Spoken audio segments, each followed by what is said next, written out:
നമസ്കാരം, metro star പ്ലസിലേക്ക് സ്വാഗതം. ട്രോളത്തി എന്ന നിലയിലാണ് എലിസബത്ത് ഉദയൻ മലയാളികൾക്ക് ആദ്യകാലങ്ങളിൽ പരിചയമായിരുന്നത്. എന്നാൽ നടൻ ബാലയുടെ ഭാര്യ എന്ന ലേബലിലായിരുന്നു പിന്നെ അറിയപ്പെട്ടത്.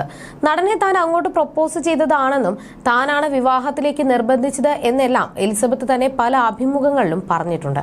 കരൾ മാറ്റിവെക്കൽ ശസ്ത്രക്രിയയ്ക്ക് ബാല വിധേയനായപ്പോൾ ബാലയ്ക്കൊപ്പം കൂട്ടായി നിന്നത് എലിസബത്ത് ആയിരുന്നു. അന്ന് പലപ്പോഴും ബാലയുടെ വിശേഷങ്ങളെല്ലാം പങ്കുവച്ച് എലിസബത്ത് എത്താറുണ്ടായിരുന്നു. എന്നാൽ ഇതിനെല്ലാം ശേഷം ബാലയ്ക്കൊപ്പമുള്ള ചിത്രങ്ങളോ വീഡിയോകളോ എന്ത് ബാലയെക്കുറിച്ച് പോലും എലിസബത്ത് സംസാരിക്കാറില്ല. അതോടെ ഇരുവരും വേർപിരിഞ്ഞുവെന്ന തരത്തിലായി വാർത്തകൾ വന്നത്. ആരാധകരുടെ ചോദ്യം ഏറിയതോടെ ഒടുവിൽ എലിസബത്ത് തനിക്ക് ഒപ്പമില്ലെന്ന് നടൻ വെളിപ്പെടുത്തി. തങ്ങൾ പിരിഞ്ഞുവെന്നും വിധി അതായിപ്പോയെന്നുമാണ് നടൻ വ്യക്തമാക്കിയത്. ഇതോടെ യാഥാർത്ഥ്യം അറിയാൻ എലിസബത്തിന്റെ സോഷ്യൽ മീഡിയ പേജിൽ ആരാധകർ എത്തിയെങ്കിലും അതിനെക്കുറിച്ചൊന്നും എലിസബത്ത് സംസാരിച്ചില്ല. പകരം സോഷ്യൽ മീഡിയയിലൂടെ തന്റെ കുഞ്ഞു കുഞ്ഞു വിശേഷങ്ങൾ താരം പങ്കിട്ടു തുടങ്ങി.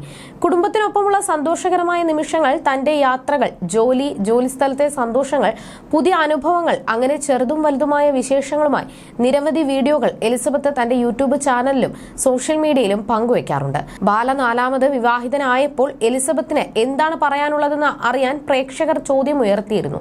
എന്നാൽ ഇതിനും എലിസബത്ത് മറുപടി നൽകിയില്ല. പകരം തന്റെ ജോലിസ്ഥലത്തെ വിശേഷങ്ങൾ പങ്കിട്ട് താൻ ഇവിടെ വളരെ സന്തോഷവതിയാണ് എന്ന് താരം വ്യക്തമാക്കി.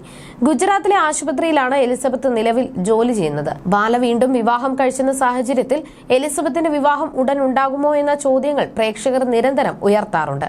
അടുത്തിടെ ഒരു സർപ്രൈസ് ഉണ്ടെന്ന് എലിസബത്ത് ആരാധകരോട് പങ്കുവച്ചിരുന്നു. ഇതോടെ എലിസബത്ത് പ്രണയത്തിലാണോ എന്ന്, വിവാഹിതനാകാൻ പ്ലാൻ ഉണ്ടോ എന്നുമൊക്കെയായിരുന്നു പ്രേക്ഷകർ ചോദിച്ചത്. ഇപ്പോഴത്തെ ആ സർപ്രൈസ് എന്തെന്ന് വെളിപ്പെടുത്തി രംഗത്തെത്തിയിരിക്കുകയാണ് എലിസബത്ത്. താൻ നാട്ടിൽ വരാൻ പോകുകയാണെന്നാണ് എലിസബത്ത് പറഞ്ഞത്. അമ്മയ്ക്കൊപ്പം എയർപോർട്ടിലിരിക്കുന്ന വീഡിയോയിലൂടെയാണ് എലിസബത്ത് തന്റെ സന്തോഷം അറിയിച്ചത്. ഇത്ര പെട്ടെന്ന് അവധി കിട്ടുമെന്ന് താൻ പ്രതീക്ഷിച്ചില്ലെന്നും 5 ദിവസത്തേക്കുള്ള അവധിയാണ് ലഭിച്ചതെന്നും താരം പറഞ്ഞു. പോകാനും വരാനും ഓരോ ദിവസം പോകും, എന്നാലും 3 ദിവസം വീട്ടിൽ നിൽക്കാമെന്ന സന്തോഷമുണ്ട്. എന്റെ സർപ്രൈസ് നിങ്ങൾ പ്രതീക്ഷിച്ചില്ലെന്നാണ് മനസ്സിലാക്കുന്നത്. വേറെ പല സർപ്രൈസുകളും പ്രതീക്ഷിച്ചതായി പലരും കമന്റ് ചെയ്തതായി കണ്ടു. അതാണ് ഞാൻ ആദ്യമേ പറഞ്ഞത്, എനിക്ക് മാത്രം സന്തോഷമുള്ള കാര്യമാണെന്ന്. 3-4 മാസമായി നാട്ടിലേക്ക് വന്നിട്ട് അപ്പോൾ ലീവ് ലഭിച്ചതിന്റെ സന്തോഷമുണ്ട് എന്നാണ് വീഡിയോയിൽ എലിസബത്ത് പറയുന്നത്. അതേസമയം നിരവധി പേരാണ് വീഡിയോയ്ക്ക് താഴെ കമന്റുമായി എത്തിയിരിക്കുന്നത്. വിവാഹമായിരിക്കാമെന്നാണ് വിചാരിച്ചത്, എന്തായാലും സന്തോഷത്തോടെ ഇരിക്കൂ എന്നാണ് പലരും കമന്റ് ചെയ്തിരിക്കുന്നത്.